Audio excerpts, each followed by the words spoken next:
Hey, this is Pastor Dave, and this is your Monday Mojo. Hope you had a great weekend, taking in the colors and the warm weather. It was fantastic.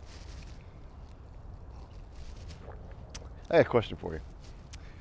Do you ever sometimes look at your life or situations around your life and think, it's so disordered? You ever felt that way? Have you ever looked at the community around you or your family or your work life or anything and just thought, I wish I could just get some order to this? Or you watch the news and you wake up and you find that 2 more people have been killed in Indianapolis, making 24 in the month of October. And you feel like it's disordered.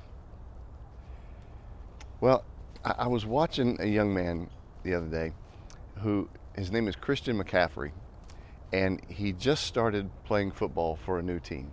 He went from the Carolina Panthers to the San Francisco 49ers. And there was a video clip of him where he ran out to the field right before he was about to take the field for his first game as a San Francisco 49er. And he stopped right at the line where the field was. And he just stood there and he bowed his head. Now, I know Christian McCaffrey's story. I know that he's a man of faith, a serious man of faith. And I knew what he was doing, or I can assume I knew what he was doing. But the caption underneath it said, Christian McCaffrey soaking it in.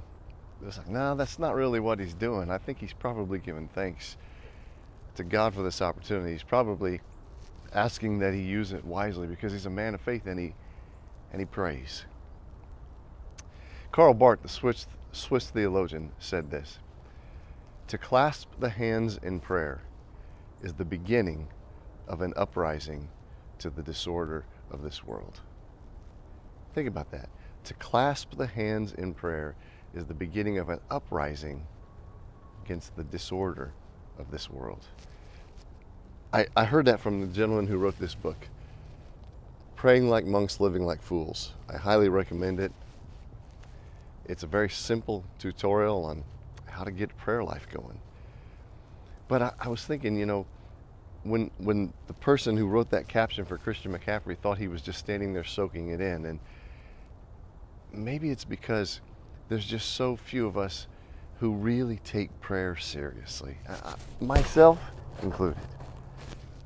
Reading this book has got me thinking I'd really like to take prayer more seriously, rather than just, oh yeah, I'll pray for you, I'll catch you. Yeah, you pray for me, I'll pray for you.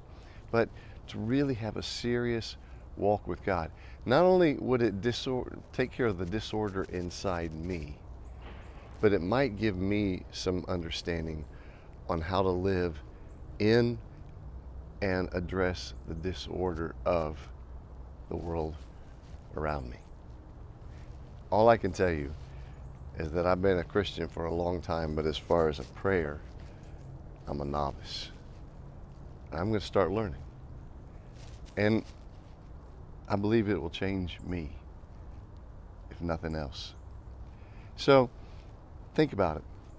Think about a prayer life, a walk with God, a talk with God, a way to start an uprising against the disorder in your world. Anyway, that's your Monday Mojo.